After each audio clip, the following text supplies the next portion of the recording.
Hey guys, అందరు ఎలా ఉన్నారు? బాగున్నారా? మేము బాగున్నామండి. అందరూ బాగున్నారని అనుకుంటున్నాను. అండ్ ఆషాఢం వచ్చింది. ఇక్కడ ఎంతమంది బోనాలు తీస్తారు. అండ్ కొంతమంది ఏంటంటే మన తెలంగాణలో పెళ్ళికి బోనాలు తీస్తారు. మాది ఇక్కడ ఆషాఢంలో కూడా తీస్తారనమాట. అలా ఎంతమందికి అలవాటు ఉంది అంటే, మాకు ఆషాఢంలో తీస్తాం, మాకు బోనాలు తీయడం అలవాటు అని. ఇంకా పెళ్ళికి చాలామంది తీస్తారు. కొంతమందికి ఏమో ఆచారం, బోనాల ఆచారం అసలు లేదు. మ్యాక్సిమం 90% ఉంటుంది మన తెలంగాణలో అయితే బోనాలు తీయడము. అయితే కమెంట్ సెక్షన్లో నాతో షేర్ చేసుకోండి బోనాలది. అయితే ఇక్కడ నేను బెడ్షీట్ చేంజ్ చేస్తున్నాను. అయితే యాజ్ యూజువల్గా మా వాడు ఎప్పుడు బెడ్ కానీ దివాన్ కానీ ఎప్పుడు చేంజ్ చేసినా కానీ వచ్చి దానిపైన కూర్చుంటాడు అనమాట. ఏనియాడు మళ్ళీ ఇంకా తిరుగుతూ ఉంటాడు నాతోటి. నేను గిన్నెలు కడితే గిన్నెలు, అసలు ఏ వర్క్ చేసినా కానీ మా వాడైతే నా చుట్టూ తిరుగుతాడు. ఎంతమంది పిల్లలు ఇట్లా ఉంటారో నాకు తెలీదు. అంటే ఇది చేంజ్ అవుతుందా ఏజ్ని బట్టి అనేది కూడా తెలీదు. ఇప్పటి వరకు అయితే యాజ్ ఆఫ్ నో చేంజ్ లేదండి. అమ్మ అమ్మ అమ్మ 24/7 అమ్మ అమ్మ జపం ఉంటుంది మా వాడికి. అయితే నేను యాక్చువల్గా ఈ వీడియోలో ఒకటి షేర్ చేసుకుందాం అనుకుంటున్నాను. మేము ఇండియాకి వచ్చినాక కొంచెం తిరగాలి అంటే ఆల్మోస్ట్ మేము 1 year ఇక్కడికి వచ్చినప్పుడల్లా క్యాబ్స్ బుక్ చేసుకోవడము, లేదంటే క్యాబ్స్ మాట్లాడుకోవడము, లేదా ఆటో మాట్లాడుకోవడం, ఏదైనా ఒకటి సరే మాట్లాడుకొని బుక్ చేసుకోవడం, వెళ్ళడం జరుగుతుంది అనమాట. So we spend lot of money అనమాట దాని మీద. సో మేము ఏమనుకున్నామంటే, ఇంకొకటి బాగా మాకు ఇబ్బంది అయ్యింది. అక్కడ నుంచి ఇక్కడికి తిరగాలి, ఇక్కడ నుంచి అక్కడికి, ఒక పాయింట్ నుంచి మధ్యలో ఏదైనా గుర్తు వస్తే ఆగాలన్నా కొంతమంది ఆగుతుండే, కొంతమంది విసుక్కుంటుండే. మాకు కొంచెం హెక్టిక్ అయిపోయింది అనమాట అది. సో మేము ఇంకా సరే ఇప్పుడు కార్ ఎందుకులే ఇప్పటికిప్పుడు, సరే మనం వెహికల్ అయితే తీసుకుందామని చెప్పి 2-wheeler అయితే తీసుకున్నామండి, యాక్టివా. ఫస్ట్ పర్చేస్ మాది ఇండియాలో వెహికల్ అనేది. సో మేము తీసుకున్నాము, యాక్టివా తీసుకున్నాం. ఫస్ట్ బైక్ తీసుకుందాం అనుకున్నాం, కానీ ఇంకా యాక్టివా అయితే కొంచెం ఏదైనా పెట్టుకున్నాం, వాడు చిన్నగా ఉన్నాడు కదా నించోడానికి, అన్నిటికీ బాగుంటుంది అని చెప్పి తీసుకున్నాము. సో ఇది యాక్చువల్గా మా ఫస్ట్ పర్చేస్ ఇండియాలో. వీఆర్ వెరీ హ్యాపీ అనమాట. అది కూడా మేము అనుకున్నాం జస్ట్, కానీ మా హస్బెండ్ సర్ప్రైజ్గా తెచ్చేశాడు. అండ్ జస్ట్ కలర్ ఒకటి చెప్పు అని చెప్పి నాకు వీడియో కాల్ డైరెక్ట్గా చేశాడు. అప్పటి వరకు నాకు తెలియదు బైక్ తీసుకుంటున్నాడు ఇట్లా అని చెప్పి. So we are very happy. And మేము ఇది పూజ చేయించినప్పుడు మస్తు వడగళ్ళ వాన పడిందనమాట. చాలా అంటే చాలా పడ్డది. అండ్ మేము చేయించినప్పుడు అసలు కరెంట్ లేదు, మొత్తం కరెంట్ పోతుంది వస్తుంది అనమాట. ఇంకా పోయింది, మళ్ళీ రాలేదు. ఇంకా పూజారి వర్షం కూడా పడుతుంది, పూజ అట్లీస్ట్ చేయాలన్నా, హారతి ఇవ్వాలన్నా, బొట్టు పెట్టాలన్నా కొంచెమన్నా ఆగాలి కదమ్మా అని చెప్పి అన్నాడు అనమాట. సో కరెక్ట్ కదా పాయింట్ అని చెప్పి మేము ఇంకా వెయిట్ చేసాము ఆగేదాకా. కొంచెం వర్షం ఇంకా తగ్గింది, ఓకే ఫైన్ అన్నప్పుడు ఇంకా చేశారనమాట. ఇంకా పూజ అనేది కొంచెం ఇట్లా అవుతూనే ఉంది. మళ్ళీ ఇంకా వర్షం సన్నగా స్టార్ట్ అయిందనమాట. బట్ అంటే సన్నగా పడుతుంది, కానీ ఇంకా ఎక్కువ అవ్వలేదు. సో ఇంకా అట్లనే పూజలో చేసేసాడనమాట పాపం పూజారి. మేము కూడా వెయిట్ చేసాం. ఆల్మోస్ట్ 2 hours అయిందనమాట అప్పుడే టెంపుల్లో మాకు. సో పాపం ఆయనకు కూడా ఇంటికి వెళ్ళేది ఉందంట, మా గురించి మళ్ళీ వచ్చారు పాపం తను. సో ఇంకా అట్లా కొంచెం లైట్గా పడుతుంది అనమాట. సో కంప్లీట్ చేసేసాడు. ఇంకా ఇట్లా మా హస్బెండ్ ఇట్లా ఇంజిన్ ఆన్ చేసి ఇట్లా నిమ్మకాయలు పెడతారు కదా, అది ముందుకు వెళ్ళాలి అన్నప్పుడు కరెంట్ వచ్చిందనమాట. ఇంకా మళ్ళీ పోలేదు. ఇంకా మేము అమ్మయ్య అనుకున్నాము, కరెంట్ వచ్చింది, పూజ అయిపోయింది, వర్షం అయిపోయింది అని చెప్పి ఇంకా పూజారి వెళ్ళిపోయాడు. ఇంకా మేము వచ్చేసాం అనమాట స్వీట్ బాక్స్ తోటి ఇంటికి. ఇంకా అది మేము తీసుకుంది వెహికల్ యాక్చువల్గా maybe April, I think so, March-April తీసుకున్నాము అది కూడా. సో ఎగ్జాక్ట్ అయితే నాకు గుర్తులేదు, but I just want to share here, అందుకని చెప్పి ఇక్కడ నేను షేర్ చేసుకుంటున్నాను. ఎందుకంటే అది నా హ్యాపీ మూమెంట్ అనమాట, మేము ఇక్కడ ఇండియాలో పర్చేస్ చేయడం అనేది. సో ఇంకా నేను ఇక్కడ కొద్దిగా కూరగాయలు తెచ్చేది ఉంటే నేను మార్నింగ్ వెళ్ళేసి వచ్చాను. ఇంకా మా కిచెన్ విండో ఇవి ఉన్నాయి కదా, నెట్ అవి దోమలకు చేయిస్తారు, ఇవన్నీ మేమే చేయించుకున్నామండి. కానీ చాలా ఎక్సెస్ అమౌంట్ తీసుకున్నాడని మాకు అనిపించింది. బికాజ్ ఆల్మోస్ట్ మాకు 1 2 3 విండోస్ చేసింది తను. సారీ 3 కాదు, 3 4 5 మొత్తం మొత్తం 5 విండోస్ అనమాట చేసింది. బట్ తీసుకుంది మాత్రం చాలా ఎక్కువ తీసుకున్నాడు, ఆల్మోస్ట్ 15,000 16,000 తీసుకున్నాడు, నాకు గుర్తులేదు. బట్ అరౌండ్ 20,000 అయిందనమాట మాకు మొత్తము. ఓకే, అల్యూమినియం అనమాట అవి. ఓకే ఫైన్, బట్ అవి చాలా అంటే వేరే వాళ్ళకి తెలిసిన వాళ్ళకి ఆల్రెడీ చేసిన వాళ్ళకి ఇక్కడ మేము కనుక్కుంటే అది చాలా తక్కువ అని చెప్పారు. బట్ ఆయన చాలా ఎక్కువ తీసుకున్నాడు. అసలు మేము చాలా ఫీల్ అయ్యామన్నమాట. ఎంత అయినా సరే ఒక 2,000 3,000 తీసుకోవాలి, కానీ మరీ 10,000 డిఫరెన్స్ వచ్చేలాగా తీసుకుంటారు ఎక్కడైనా అని చెప్పి మేము చాలా ఫీల్ అయ్యామన్నమాట. సో ఇక్కడ మాకు కిచెన్లో అసలు మొత్తము కన్స్ట్రక్షన్ అవుతుందన్నమాట, కిచెన్కి బాల్కనీ సైడ్ మొత్తమా. ఇంకా మొత్తం దుమ్మంతా ఎక్కువ వచ్చేస్తుంది. ఇంకా కిచెన్ కిట్కి నేను ఎప్పటి నుంచో క్లీన్ చేద్దాం అనుకుంటున్నాను, అసలు నాకు బాబుతో కుదరట్లేదు. సో ఎట్లయినా సరే క్లీన్ చేద్దామని చెప్పి చేస్తున్నాను. అసలు ఎంత చూడండి ఎంత డస్ట్ దాంట్లో ఉండిపోయింది. అసలు మొత్తం అల్యూమినియంది కాబట్టి అంటే ఈజీగా క్లీన్ చేయడానికి వచ్చిందనమాట. సో చాలా అంటే చాలా డస్ట్ ఉండే ఆ రోజు నాకు. అసలు మొత్తం ఇంకా అన్ని విండోస్ క్లీన్ చేశాను, నాట్ ఓన్లీ కిచెన్. బట్ నేను షూట్ చేయడం మాత్రం కిచెన్ ఒకటే షూట్ చేశాను. ఐఎమ్ సో సారీ, నేను మిగతా విండోస్వి నేను మిస్ చేశాను. అన్నీ క్లీన్ చేసేసాను ఆ రోజు మొత్తము. క్లీన్ చేసేసాక అసలు నా చేతులు బాగా నొప్పెట్టాయండి. అండ్ నేను జస్ట్ ఏం చేశానంటే ఫస్ట్ విమ్ లిక్విడ్ మనకి ఉంటుంది కదా ఇంట్లో, దాంతో క్లీన్ చేశాను. వేరే స్క్రబ్బర్ యూజ్ చేశాను, మనం గిన్నెలతో మీ స్క్రబ్బర్ అది కాకుండా ఫ్రెష్ ఇంకోటి తీసుకొని యూజ్ చేశాను. 2 స్క్రబ్బర్స్ పట్టాయి నాకు మొత్తం ఓన్లీ కిచెన్ విండోకి. ఇంకొకటి ఫ్రెష్ స్క్రబ్బర్ ఏమో మొత్తం ఇంకా అన్ని విండోస్ కనుక్కోండి, మొత్తం ఒక 3 అలా యూజ్ చేశాను నేను క్లీనింగ్కి. ఇది నేను బాగా సజెస్ట్ చేస్తాను ఈ విండోస్, ఎందుకంటే మీరు ఎప్పుడైనా దోమలు ఉన్నాయి చేయించుకోవాలనుకుంటే ఇది మీరు చేయించుకోవచ్చు. ఐ సజెస్ట్ అనమాట. బట్ మీరు ఒకసారి ప్రైజింగ్ కనుక్కొని చేయించుకోండి, ఎందుకైనా మంచిది. అంటే మాలాగా మరీ అలా ఇవ్వకండి, కనుక్కొని మీరు ఇచ్చుకోండి, చేసుకోండి. మనం తీసుకునే విండోని లెంత్ని బట్టి వాళ్ళు ప్రైస్ చేశారనమాట. సో ఇంకా నేను డీప్ క్లీన్ మొత్తం చేసేసాక అటు సైడ్ నేను విండో కూడా నేను క్లీన్ అయితే కొంతమంది సాఫ్ట్ నెట్స్ పెట్టించుకుంటారు, లైక్ మొత్తం వాష్ చేసుకొని మళ్ళీ పెట్టుకోవచ్చు. బట్ అవి ఏంటి అంటే కొన్ని ఫ్యూ మంత్స్ తర్వాత అంటే లాంగ్ మంత్స్ అయినా సరే, ఒక 10 months 12 months అయినా సరే అవి చిరుగుతాయి అనమాట. సో మళ్ళీ మనం సాఫ్ట్ నెట్ తెచ్చుకోవాలి, మళ్ళీ పెట్టుకోవాలి, మళ్ళీ యాజ్ యూజువల్గా చిరుగుతాయి, మళ్ళీ తెచ్చుకోవాలన్నమాట. అది రిపీట్ ప్రాసెస్ ఉంటుంది. అది కూడా మంచి ఇన్వెస్ట్మెంటే చెప్పాలి అంటే.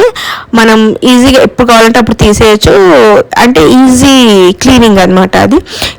ఈ నెట్ ఇది ఏంటి అంటే మనము ఏది పెట్టుకున్నా సరే కొంచెం ఎక్కువ క్లీనింగ్ ఉంటుంది. ఇంకొకటి అది మనం సాఫ్ట్ నెట్ మనం కిచెన్లో పెట్టించుకున్నాం అనుకో కొంచెం జాగ్రత్తగా చేసుకోవాలి, ఏది చేసుకున్నా. వేడికి అది ఉంటుందో ఉండదో తెలియదు. ప్లస్ ఇంకొక ప్లస్ పాయింట్ ఏంటి అంటే మనం ఒకవేళ అది బాగా డస్ట్ అయిపోయింది అనుకోండి, అది తీసేసి మళ్ళీ ఇంకో నెట్ తెచ్చుకోవచ్చు. బికాజ్ అది చాలా చీప్లో దొరుకుతుంది కాబట్టి మనం తెచ్చుకొని అది పెట్టేసుకోవచ్చు. ఇది మనం అల్యూమినియం ఏంటి అంటే మనం క్లీన్ చేసుకోవచ్చు, పర్లేదు. But we have to invest a lot of time అనమాట. సో దానికి టైం టేకింగ్ ప్రాసెస్ అనమాట క్లీనింగ్ అనేది.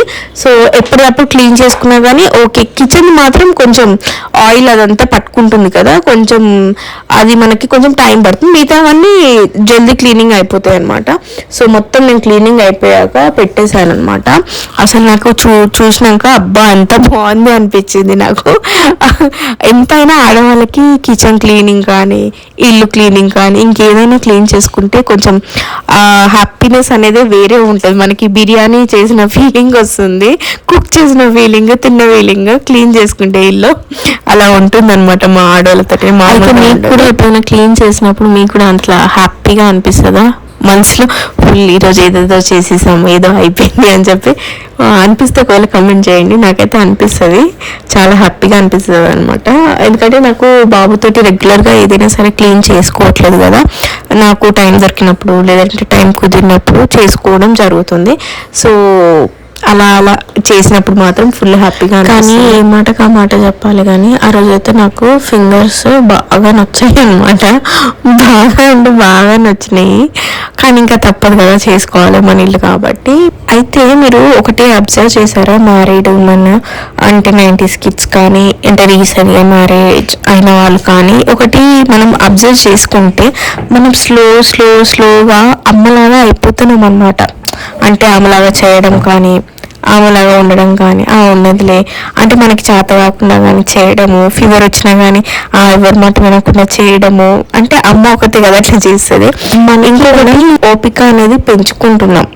అంటే ఇప్పుడు నేనంటే కొంచెం మా అమ్మ దగ్గర అంటే పక్కనే ఉంటున్నాను కాబట్టి కొంచెం ఎంతో కొంత నాకు హెల్ప్ అవుతుంది.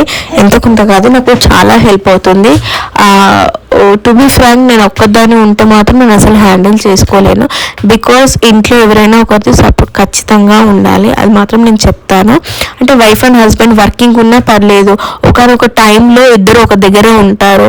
ఒకరు వర్క్ చేసినా కానీ ఒకరు బాబుని చూసుకోవడం, లేదంటే ఇంకొకరు వర్క్ చేసినప్పుడు ఇంకొకరు చూసుకోవడం అలా ఉంటుంది. బట్ యాజ్ ఒక్కరే ఉండడము, యాజ్ సింగిల్ మదర్ లాగా అంటే కొంచెం కాదు, చాలా అంటే చాలా కష్టం చిన్నపిల్లలతోటి. అది 5 years బిలో కిడ్స్ తోటి చాలా అంటే చాలా కష్టం, అసలు ఇంపాసిబుల్ అది మేనేజ్ చేసుకోవడం. ఎందుకంటే ఒక సింగిల్ మదర్ లాగా ఉండడం చేసుకోవడం అనేది గ్రేట్ అని చెప్తాను నేను. అట్లా చాలా మంది పిల్లల్ని చాలా రేస్ చేసి ఉంటారు, చదివిపించి ఉంటారు ఈవెన్. బట్ ఒక ఏజ్ వచ్చాక అంటే వింటారు, మనం చెప్పింది వింటారు, స్కూల్కి వెళ్తారు వస్తారు కాబట్టి వాళ్ళ టైమింగ్ వాళ్ళకు ఉంటుంది. మనకు కూడా ఆ టైం అనేది దొరుకుతుంది. మనం ఏదైనా వర్క్ చేద్దామన్నా ఇంకేం చేద్దామన్నా ఆ టైం దొరుకుతుంది కాబట్టి కొంచెం సపోర్ట్గా ఉంటుంది స్కూల్ అనేది. ఒక ఏజ్ వచ్చాక లెర్నింగ్ పీరియడ్ అనేది స్టార్ట్ అవుతుంది పిల్లలకి కాబట్టి అంత అనిపించదు ఒక ఏజ్ వచ్చాక. బట్ 5 years బిలో మాత్రం కొంచెం టఫ్ స్టేజ్ అని చెప్పొచ్చు ఒక మదర్కి. బికాజ్ ఎవ్వరూ లేకుండా చేసుకోవడం అనేది మేనేజ్ చేయాలి అన్నీ, ఫుడ్ కానీ, ఇంకా ప్రిపరేషన్ కానీ, ఇంకేదైనా ఫెస్టివల్ వస్తే కానీ, ఇంకేమైనా అవ్వచ్చు. బాబు పాప ఎవరైనా సరే సిక్ అయినప్పుడు, లేదంటే మదర్ సిక్ అయినప్పుడు, అసలు మదర్ సిక్ అయినా సరే ఇంకా ఇంట్లో పనులు చేయాల్సిందే, అసలు తప్పదు. ఎందుకంటే we don't have any choice అనమాట. సో చేయాల్సిందే, ఇంకొక ఆప్షన్ అనేది ఉందా మనకి? లేదు కదా. సో చేసుకోవాలి మనము. కానీ ఒక మదరే ఉండి ఒక బాబుతో కానీ పాపతోటి కానీ ఉండాలి అంటే మాత్రం చాలా కష్టం అసలు మేనేజ్ చేసుకోవడము. అసలు కొంతమంది ఎట్లా పెంచారు, ఎట్లా అసలు గ్రేట్ అని చెప్తాను నేనైతే. బాబుకైతే అసలు ఫోన్ అలవాటు అయితే అస్సలు లేదు. యాజ్ ఆఫ్ నో 2.5 years ఉన్నాడు వాడు. టీవీ అయితే చూస్తాడు, అప్పుడప్పుడు ఆడుకుంటాడు. ఈవినింగ్ మాత్రం ఫర్ షూర్గా నేను పార్క్కి తీసుకెళ్తాను, లేదంటే జస్ట్ అలా వాక్ అయినా తీసుకొని వెళ్తాను, వాడికి కొంచెం రిలీఫ్ ఉంటుంది అని. ఇంకా మా సైడ్ ఏంటి అంటే అందరూ పెద్ద పిల్లలే ఉన్నారనమాట. Like 5th class, 6th, 7th, 8th, 9th, 10th అలా ఉన్నారు. ఇంకా అసలు చిన్నపిల్లలు అనేది ఎవరు లేరు, వీడి ఏజ్ వాళ్ళు అస్సలు లేరు. ఉంటే కనుక ఇంకా నర్సరీ, 1st class అలా ఉన్నారు. కానీ ఇంకా వీడి ఏజ్ వాళ్ళు ఎవరు లేరు. పార్క్లో కొంతమంది చిన్నపిల్లలు ఉంటారు, ఓకే వీడు ఎంజాయ్ చేస్తాడు, ఆడుకుంటాడు అనమాట అక్కడికి తీసుకెళ్తే. సో అందుకని తీసుకెళ్తాను, కొంచెం రిలీఫ్ ఉంటుంది వాడికి అని చెప్పి. బట్ బాగా చల్లగా ఉన్నప్పుడు, ఇంకా నాకు PMS ఉన్నప్పుడు, వాడికి ఫీవర్ ఉన్నప్పుడు కంపల్సరీ అస్సలు తీసుకెళ్ళను అనమాట. బికాజ్ వాడు సిక్ అయినప్పుడు తీసుకెళ్తే అది ఇంకొకటి అవుతుంది, మళ్ళీ వాడికి ఇంకో ఎఫెక్ట్ ఎందుకు అని చెప్పి వాడికి మందులు కూడా ఎక్కువ నేను అలవాటు చేయలేదు. ఫీవర్ రాగానే నేను 1 dayకే నేను మందులు వేయను అనమాట. నాకు ఆ హ్యాబిట్ లేదు. I don't know why. నాకు కూడా నేను ఫస్ట్ 2 or 3 days ఫీవర్ వస్తే వేసుకోను. 2 days 3 days దాటిపోతే, ఇంకా తగ్గకపోతే అప్పుడు మాత్రమే వేసుకుంటాను నేను. ఏదైనా సరే డోలో కానీ ఏదైనా. హెడేక్ కూడా అంతే. ఇప్పుడు నాకు హెడేక్ వచ్చింది, అబ్బా హెడేక్ వచ్చేసింది, నేను ట్యాబ్లెట్ వేసేసుకోవాలి అని చెప్పి నేను వేసుకోను. నాకు ఆ హ్యాబిట్ లేదు ఎందుకు. బాబుకి కూడా నేను అలానే అలవాటు చేశాను. బికాజ్ 1 dayనే రాగానే ఫీవర్ రాగానే వేయడం అనేది అంటే వేస్ట్ లాగా అనిపిస్తుంది నాకు ఎందుకో. చూడాలి, ఒక 1 day వాడు ఇంకా తట్టుకోకలేక ఏడిస్తే, లేదంటే అసలు బాగా చికాకు చేస్తే తప్పితే నేను వేయను. ఇంకొకటి వైరల్ ఫీవర్ వస్తే మాత్రం నేను ఖచ్చితంగా టాబ్లెట్స్, వాడికి సంబంధించిన సిరప్స్ కానీ యాంటీబయాటిక్స్ కానీ ఏమన్నా సరే నేను వేసేస్తాను. వైరల్ ఫీవర్ వస్తే మాత్రం అసలు నేను గ్యాప్ ఇవ్వను. ఇంకొకటి వ్యాక్సిన్ వచ్చినప్పుడు కూడా కొంతమంది ఏం చేస్తారంటే, ఇప్పుడు మనం ఈరోజు వ్యాక్సిన్ వేసామనుకోండి, కొన్ని వ్యాక్సిన్స్ ఎలా ఉంటాయి, నెక్స్ట్ డే అలా మనకి ఫీవర్ వస్తుంది కదా, దాన్ని బట్టి ముందే వేసిస్తారు. నేను దానికి కూడా వేయను, వాడు మరీ తట్టుకోలేకపోతేనే వేస్తానమాట. మీరు కూడా ఈ హ్యాబిట్ చేసుకోండి, ఇట్స్ బెటర్ యాక్చువల్లీ. ఎందుకంటే ముందే అన్నీ అలవాటు చేయడము మంచిది కాదు. సో ఐ హోప్ ఎవరైనా యూజ్ అవుతుందని చెప్తున్నాను. సో ఇంకా నేను అక్కడ నా వర్క్ అంతా అయిపోయిన తర్వాతకి వంటలు నేను స్టార్ట్ చేసేసాను. ఇంకా ఆ రోజు బెండకాయ ఫ్రై చేశాను, సాంబార్ చేశాను. I will share short videos లేదంటే లాంగ్ వీడియోస్ నేను పోస్ట్ చేయడానికి నేను ట్రై చేస్తాను. అంటే అది నా ఒపీనియన్ అబ్బా. అంటే మీకు మందులు వేయాలి అనుకుంటే వేయండి, బట్ ఒక 1 day చూడండి అని నా ఫీలింగ్. బికాజ్ పిల్లలు ఏది తట్టుకోవడానికి రెడీ అవ్వరు అనమాట. సో అంటే అది నా పర్సనల్ ఒపీనియన్. సో కొంచెం స్ట్రాంగ్ అవుతారని నా ఫీలింగ్ అనమాట. సో ఇది గైస్ ఈరోజు వ్లాగ్ వచ్చేసి. అండ్ ఐ హోప్ మీకు నచ్చిందని అనుకుంటున్నాను. చాలామంది చూస్తున్నారు బట్ సబ్స్క్రైబ్ చేసుకోవట్లేదు. Please guys subscribe to my channel. And thanks guys, thanks for watching. Bye guys.